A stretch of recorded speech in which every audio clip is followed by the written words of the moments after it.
If you liked RPG or action role-playing video games, PlayStation 2 had your back. It really did. Very like the PlayStation 1, as that is seen as one of the best consoles for RPG-driven experiences ever, even to the current day. And the PlayStation 2 is also home to equally as large of a catalogue of games, and a lot of them that we don't really know about, but there are some hidden gems and games that we do know about that are way better than we would have expected. So when Baldurs Gate Dark Alliance released on the PlayStation 2 in 2001, it would prove to be a smash hit on the console that would also take its success off of the popular Baldur's Gate series from the PC, but add more of an action focused approach to it compared to the original games, and would prove to be extremely popular, also changing the format of how the games were played to give the player more level of control. So if you like exploring dark alleyways, dark dingy dungeons, landscapes, mountainscapes, caves and anything in between, dark gothic landscapes, even old rundown gothic villages, this game and its sequel that would later release on the PS2 was definitely the place to be. And if you were a fan of just RPG games in general, this was one of the best experiences you could have had for the time on the PlayStation. It has a unique story to it where you can pick between a different variety of character types, all with their own individual abilities that you can level up and add different bits and pieces to pretty much create your own distinctive character type. But there is also co-op elements in the game as well, so if you had a second controller, you get have a blast playing through the story with your mates,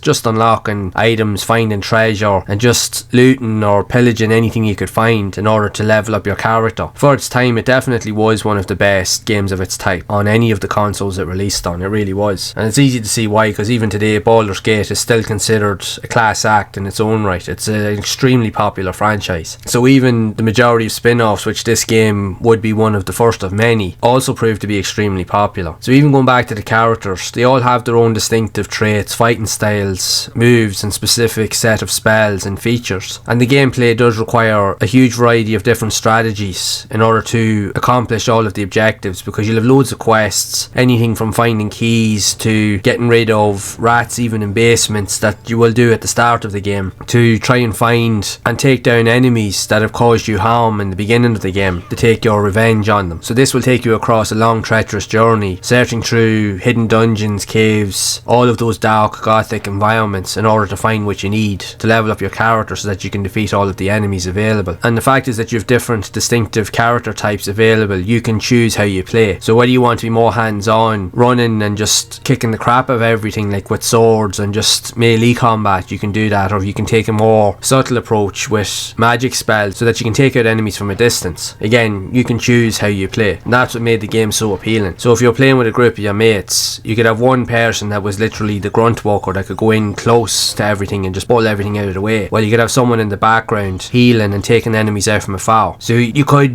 develop your own strategies in order to play the games to get the most out of it, and that's what made these games so appealing, is that those elements alone allowed you to play how you wanted to play. A very successful game overall, and got very good reviews on all systems it released on. It was highly praised, even from when the game was first announced, even from concepts. People were excited about it from all the previews, and it's still considered a very, very popular game even to this day. Even I have to admit, from going back, I played plenty of dungeon crawlers over the years, and I have to say I did enjoy them, even going back and playing games like Gauntlet on the Sega Master System, which was extremely tough, but I was addicted to it. So to get to play games like this that had those elements but on a grander scale was pretty cool, and I have to say this game in particular, and even its sequel, are a lot of fun. They're very addictive. I've even found that, even though I wouldn't play as many of these games, and I haven't played as many of them in quite a while, but one of the interests and aspects that these games do represent is that when you do start playing it, it just has a unique presence to draw you in. You find that it just grips you in a lot of ways that you wouldn't think. You'd think to yourself, oh, I'll just go in and play it for half an hour here or there. 3 hours later you're still playing it. The next day you're still playing it, all because you're wanting more, as the game has the unique ability to keep giving you snippets of bits of progression that keep you hooked. And especially if you like exploration and just even unfolding the story, and if you like doing sub-objectives and plots, these games do have that in abundance. This and its sequel, and even later games in the series, or any games like it to that point. I remember even one of my brothers, who's a massive fan of RPG games. He usually only plays fighting or RPG games, mainly the RPGs, and he played a lot of these games, and I do remember him particularly having one of these, I think it was this one here, and he put a lot of time into it. He really enjoyed it, and I can see why, because even when I go to sit down and play it myself, like I said, I only intended to sit down and play the game just for a few minutes in order to just record footage for the video that I'm doing here, but again, I found myself playing the game for almost 2 hours without even realising it, because I was enjoying it that much. And this is literally just from the start of the game, and I didn't even get that far. And its sequel is no different. It just has that unique appeal that just draws you in, and that's the essence of a good game. You don't realise how good it is until you play it, and then you'd be wondering to yourself, even now when I look back, the amount of games that I did miss way back, that I had the chance to play, that I didn't play because I wasn't sure if I would like it, or for whatever reason, because I was too busy playing other games. And then when I go back, play them now and try them for the first time, even now in many cases, I'm looking at them like, damn, these are way better than I thought. And even sometimes I do even be kicking myself like, why did I not play these games back in the day, because they're so bloody good, and they are. And this is definitely one of those titles. A solid experience all round. If anything, Baldur's Gate Dark Alliance is one of the best games in this dungeon crawler type that you will see in any genre, or pretty much even to the current day, and it's easy to see why. A must play in my book, I have to admit. This and its sequel, which I will cover in a future video. So if you, like myself, are on the fence about trying these games, don't hold back. Give them a chance now. Just bear in mind, they will take up a lot of your time, because you will get addicted to them, and you'll need to have time to sit through them and play them and finish them. But if you're willing to give it a bit of time, you'll see how good they really are. And it's safe to say, because the game itself was a commercial success across all units and platforms it sold on. So that'll give you somewhat of an inclination as to how good the game actually is. You'll see it for yourself if you play it. But if you have played the game, I would love to know your thoughts and what you think of this series overall. Were you a fan of this particular game, and how did you find it compared to even other games of a similar type that were released on the console, even on other platforms? So be sure to share it down in the comments below. So if you would like to see more content around more adventure style action RPGs like this that were also released on the console, then I've created a playlist that covers a lot of these videos in more detail that you can check out right here.